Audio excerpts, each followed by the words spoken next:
Hello students, how are you all? I hope you all are doing well.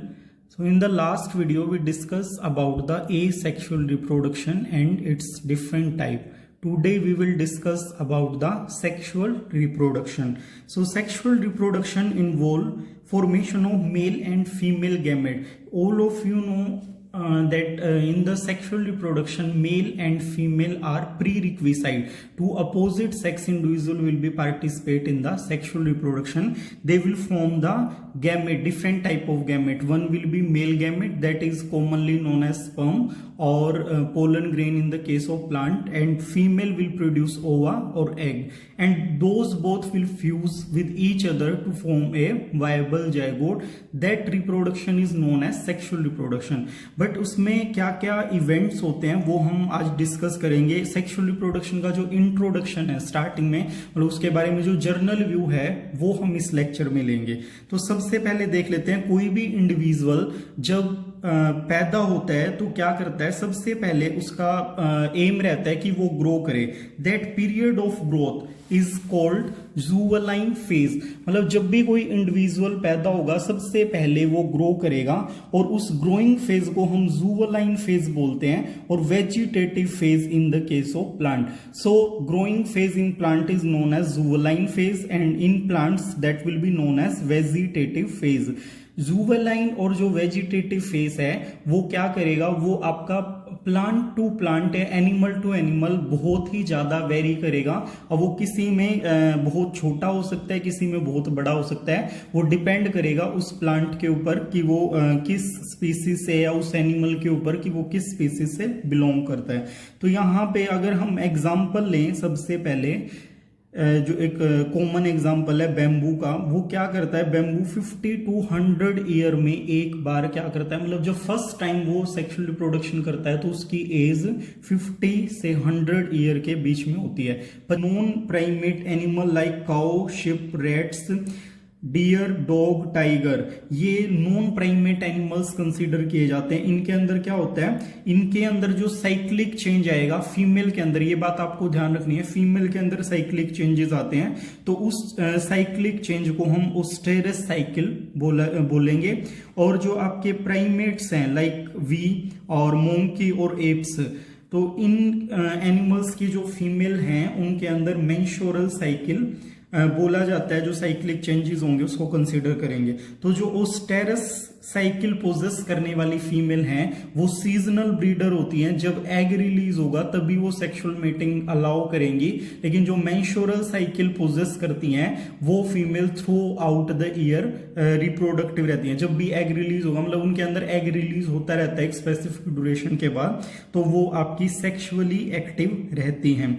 तो इस तरह के जो ब्रीडर्स हैं उनको सीजनल ब्रीडर कहते हैं, जो फेवरेबल कंडीशन का वेट करते हैं. और जिनके अंदर मेंस्ट्रुअल साइकिल है उसको हम क्या बोलेंगे, कॉन्टिन्यूअस ब्रीडर. वो आपके कॉन्टिन्यूअसली ब्रीड करते रहते हैं, उनके यहाँ कोई भी बीच में ब्रेक नहीं. रिप्रोडक्टिव फेज के बाद क्या है, इंडिविजुअल ग्रो करता रहेगा और एक टाइम आएगा जब वो रिप्रोडक्टिवली इनएक्टिव हो जाएगा और उसके बाद वो रिप्रोडक्शन करने में कैपेबल नहीं रहेगा. वो जो फेज होता है उसको हम एजिंग फेज या सेंसेंस फेज बोलते हैं. They are concomitant changes in the body. मतलब क्या होगा, उनकी जो बॉडी है, मेटाबॉलिज्म है, वो क्या हो जाएगा, वो स्लो होता रहेगा. तो ओल्ड एज में आ जाएंगे और अल्टीमेटली क्या है, उनकी डेथ हो जाएगी. तो ये हमारे फेजेस हैं. पहले हम ग्रो करते हैं, उसके बाद रिप्रोडक्टिवली एक्टिव हो जाते हैं, रिप्रोडक्शन करते हैं, एजिंग होती है, और लास्ट फेज क्या होता है, डेथ होता है. तो सभी इंडिविजुअल ये लाइफ साइकिल पोजेस करते हैं. अब आता है सेक्सुअल रिप्रोडक्शन के जो डिफरेंट इवेंट्स हैं वो हम यहाँ पे डिस्कस करेंगे. So there are 3 events, pre fertilisation, fertilisation and post fertilisation event. ये तीनों हम इसमें डिस्कस करेंगे. यहाँ पे इन्होंने फर्टिलाइजेशन को एक मेन इवेंट मान के उससे पहले वाले जो इवेंट्स हैं उनको प्री फर्टिलाइजेशन इवेंट बोल दिया है, और जो उसके बाद वाले इवेंट हैं उनको पोस्ट फर्टिलाइजेशन इवेंट्स बोल दिया है. So we will discuss these one by one.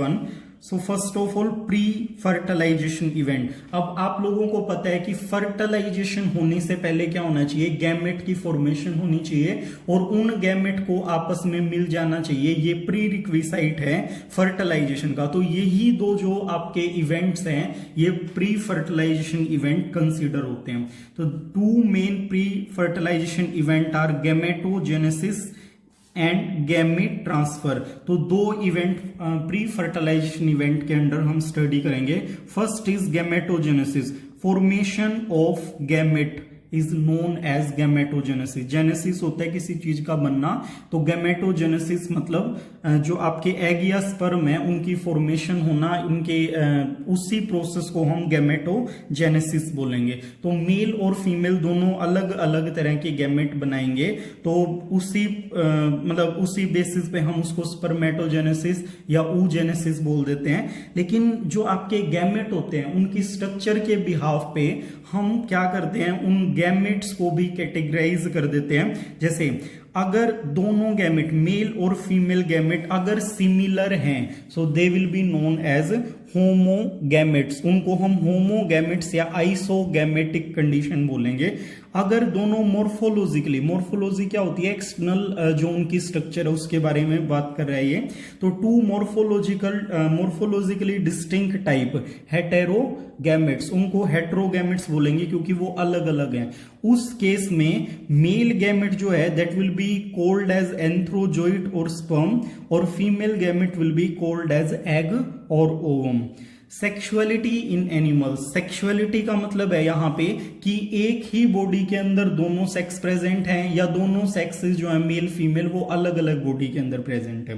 तो लेट्स डिस्कस इस plant may have both male and female reproductive structure in the same plant. अगर सेम प्लांट में दोनों स्ट्रक्चर्स प्रेजेंट है, it is having male part as well as female part, then that will be known as bisexual. और on the different plant, अगर दूसरे plant पे, like papaya बड़ा common example है, उसमें कॉमनली आपने सुना होगा कि एक प्लांट लगाने से जो फ्रूटिंग है वो नहीं होती, तो इसमें करेक्शन करें तो हम बोलेंगे कि जब तक आप टू डिफरेंट सेक्स के प्लांट नहीं लगाओगे तब तक फ्लावरिंग नहीं होगी। प्रोक्सिमिटी में मतलब एक मेल या फीमेल होना मस्ट है, तब वो फ्रूटिंग शो करेगा। तो ऐसी जो कंडीशन होती है उसको हम यूनिसेक्सुअल बोलते हैं। फंजाई और प्लांट हैं टर्म्ड सच एज होमोथैलिक और मोनेशियस। जो ये बाइसेक्सुअल कंडीशन है, मतलब एक ही इंडिविजुअल, एक ही बॉडी के अंदर दो इंडिविजुअल हैं, तो उसको मोनेशियस या होमोथैलिक कंडीशंस कंसीडर करते हैं हम। इसके बाद आती है यूनिसेक्सुअल कंडीशन। तो यूनिसेक्सुअल कंडीशन को आप हेटेरोथैल्मिक या डाइशियस बोलोगे। डाइशियस का मतलब है यहाँ पे कि जो एनिमल है उसके दो अलग, प्लांट या एनिमल है, कुछ भी कोई भी इंडिविजुअल है, उसके अंदर क्या है, दो अलग अलग बॉडी हैं, अलग अलग सेक्सेस के लिए, मेल फीमेल के लिए, उस कंडीशन को हम डाइशियस बोलते हैं। तो फ्लावर जो हैं वो आपके दो टाइप के हो सकते हैं। Staminated means male flower, pistillated means female flower. तो ये दोनों क्या हैं, मेल और फीमेल, मतलब वो फ्लावर के अंदर या तो सिर्फ पोलन ग्रेन प्रोड्यूस होंगे या एग प्रोड्यूस होंगे। अगर एक ही फ्लावर दोनों चीजों को प्रोड्यूस कर रहा है तो उस कंडीशन में हम उसको बाइसेक्सुअल कंसीडर करेंगे। अब एनिमल्स की बात करें, are individual of all species either male और फीमेल, उनको यूनिसेक्सुअल बोलते हैं। और दोनों अगर एक ही एनिमल के अंदर दोनों रिप्रोडक्टिव सिस्टम प्रेजेंट है तो उसको क्या बोलेंगे, बाइसेक्सुअल। जैसे एग्जाम्पल दे रहा है, स्पॉन्जिस है, अर्थवॉर्म है, टेपवॉर्म है, लीच है, ये क्या होते हैं आपके बाइसेक्सुअल एनिमल है। इनके एक ही बॉडी के अंदर दोनों जो सेक्सेस हैं वो प्रेजेंट रहते हैं। इन्हीं को हम हर्माफ्रोडाइट भी बोलते हैं। तो यूनिसेक्सुअल स्पीसीज के बहुत सारे एग्जांपल हैं, जैसे कॉकरोच है वो यूनिसेक्सुअल स्पीसीज है। इसका मतलब क्या है कि उसके अंदर एक बॉडी के अंदर एक ही सेक्स होगा, मेल कॉकरोच अलग होगा और फीमेल कॉकरोच अलग होगा। लेकिन अर्थवॉर्म में आप ऐसी टर्मिनोलॉजी यूज नहीं कर सकते क्योंकि वो क्या है, वो आपका बाइसेक्सुअल ऑर्गेनिज्म है, उसके एक ही बॉडी के अंदर मेल पार्ट भी है और फीमेल भी है। So this is sexuality in organism. Cell division during gamete formation. So हम गैमेटोजेनेसिस डिस्कस कर रहे हैं। तो यहाँ पे इसके अंदर जो डिवीजन है सेल डिवीजन के, किस टाइप का सेल डिवीजन होता है वो डिस्कस करना मस्ट हो जाता है। तो आप लोगों को पता है कि मोस्टली जो इंडिविजुअल हैं वो आपके डिप्लॉइड होते हैं, और डिप्लॉइड सेल जब हैप्लॉइड में अगर उसको कन्वर्ट करना है तो हमें क्या कराना पड़ेगा, उसके अंदर मियोसिस करानी पड़ेगी। एक सेल से क्या है 4 सेल बनेंगे और उनके अंदर हाफ नंबर ऑफ क्रोमोसोम जाएंगे। तो ये हम यहाँ पे डिस्कस करें। Several organism belong to monera, fungi, algae, bryophyte have haploid body.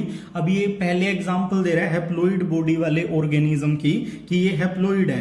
But in animal belong to pteridophyte, gymnosperm, angiosperm, most of the animal including human जो है उसको भी इंक्लूड करें तो वो डिप्लॉइड होते हैं। It is obvious that meiosis the reductional division, reductional क्यों कहते हैं, because chromosome number will become half, वो हाफ हो जाते हैं, इसीलिए हम इसको रिडक्शनल डिवीजन बोलते हैं। हैज टू ऑकर, मतलब उसको होना ही पड़ेगा, डिवीजन उन्हें मियोसिस करनी पड़ेगी ताकि डिप्लॉइड जो ऑर्गेनिज्म है उनसे हम हैप्लॉइड गैमेट ले सकें। अब हम इतने इंटरेस्टेड क्यों हैं हैप्लॉइड गैमेट लेने में, क्योंकि आप लोगों को पता है कि जो नॉर्मल इंडिविजुअल है वो डिप्लॉइड होगा, और अगर दोनों साइड से डिप्लॉइड गैमेट्स आ जाएं तो पोलाइडी जो है वो क्या हो जाएगी, वो इंक्रीज हो जाएगी। So to maintain the ploidy organism need to do meiosis. So कहाँ होगी meiosis, in diploid organism specialised cell called meiocyte. Meiocytes बोला जाता है जो गैमेटिक मदर सेल होती है, और यही सेल जो हैं जो नया ऑर्गेनिज्म आएगा उसके लिए गैमेट फॉर्मेशन का काम कैरी आउट करती हैं। तो जो सेल यहां पे बनेंगी उनको हम गैमेट बोलेंगे। अब गैमेट फॉर्मेशन के बाद क्या है, हमें क्या करना पड़ेगा, we have to transfer those gamete, हमें गैमेट का ट्रांसफर करवाना पड़ेगा। जब तक मेल फीमेल गैमेट आपस में फ्यूज नहीं होंगे तब तक जो रिप्रोडक्शन का पर्पस है वो सॉल्व नहीं होगा। Male and female gamete must be physically brought together to facilitate fusion, उसको फ्यूज करवाना पड़ेगा। तो अब क्या होता है, कई जगह पे गैमेट्स जो हैं, दोनों गैमेट स्टेशनरी होते हैं या दोनों मूवेबल होते हैं, अलग अलग कंडीशन डिपेंड करेगी। मेल गैमेट इज मोटाइल, मतलब ज्यादातर क्या होता है मेल गैमेट मोटाइल होता है, और फीमेल गैमेट जो है वो स्टेशनरी, मतलब एक ही जगह पे रहता है। कुछ एक्सेप्शंस हैं जहां पे क्या है, both type of gamete are motile. तो मैंने बताया था जैसे कि कहीं पे क्या होता है, दोनों मतलब एक स्टेशनरी होता है और एक मोटाइल होता है, जैसे कि एग्जांपल इसने लिया हुआ है। और कुछ एक्सेप्शंस हैं, फंगी है, एल्गी है, इनके अंदर क्या होते हैं, गैमेट्स जो हैं वो दोनों ही मोटाइल होते हैं। तो एक मीडियम उनको चाहिए वहां पे मूवमेंट करवाने के लिए। तो मीडियम क्या होगा, एयर होगा या वाटर होगा, या हायर इंडिविजुअल के अंदर कुछ और जो दूसरे एनिमल्स हैं वो इस फंक्शन को परफॉर्म करेंगे। There is need for a medium through which the male gamete move, male gamete को मूव करने के लिए एक मीडियम वहां पे होना चाहिए। In several simple plant like algae, bryophyte, pteridophyte, water is the medium through which these gamete transfer take place. अब क्या होता है, वाटर जो एक्वेटिक प्लांट है उनके अंदर क्या करेगा, water will act as medium for the movement of male gamete. A large number of male gamete however fail to reach the female gamete. अब क्या है, बहुत सारे जो मेल गैमेट है, अब बहुत ही छोटी एक बॉडी बनी है मेल गैमेट, अब उन गैमेट को फीमेल गैमेट को अप्रोच करना है और वहां बीच में बहुत सारे हजार्ड्स आएंगे। तो during that period there will be a lot of loss of male gamete, hence plant or animal has to produce the large number of male gamete. इसीलिए मेल गैमेट जो हैं वो क्या है, वो बहुत ही ज्यादा संख्या में, जैसे several thousand times the number of female gamete produced. Female जो गैमेट है उसके कंपैरिजन में मेल गैमेट का जो नंबर है वो बहुत ही ज्यादा होगा। उस लॉस को कंपनसेट करने के लिए जो ड्यूरिंग पोलिनेशन, मतलब जब गैमेट ट्रांसफर होके आ रहा है तो बहुत ज्यादा लॉस हो रहा है, इसीलिए क्या करना पड़ेगा, मेल गैमेट को ज्यादा नंबर में प्रोड्यूस करवाना पड़ेगा।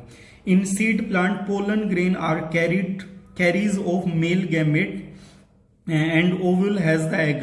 जो सीड प्लांट होते हैं उनके अंदर क्या होता है, मेल गैमेट आपके पोलन ग्रेन के अंदर होते हैं, मतलब पोलन ग्रेन मेल गैमेट को लेके जाएगा, और ओव्यूल के अंदर क्या होता है, एग होता है। तो इसीलिए पोलन ग्रेन को मूव करना पड़ता है।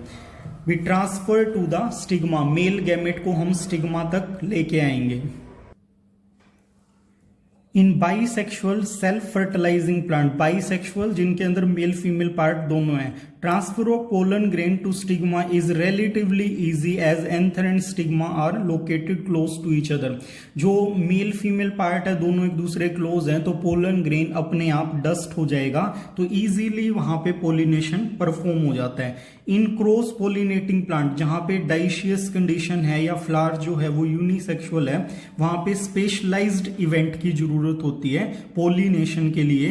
तो उस प्रोसेस को परफॉर्म करने के लिए क्या है, कोई ना कोई फैसिलिटी प्रोवाइड हमें करनी पड़ेगी। Pollen grain germinate on the stigma, the pollen tube carry the male gamete reach the ovule. Ovule क्या है, पोलन ट्यूब के थ्रू ओव्यूल से ओव्यूल पे पहुंच जाएगा स्टिग्मा से, तो वहां पे जाके वो मेल गैमेट एग के पास रिलीज कर दिया जाता है, और रिलीज होने के बाद मेल फीमेल गैमेट आपस में मिल जाते हैं।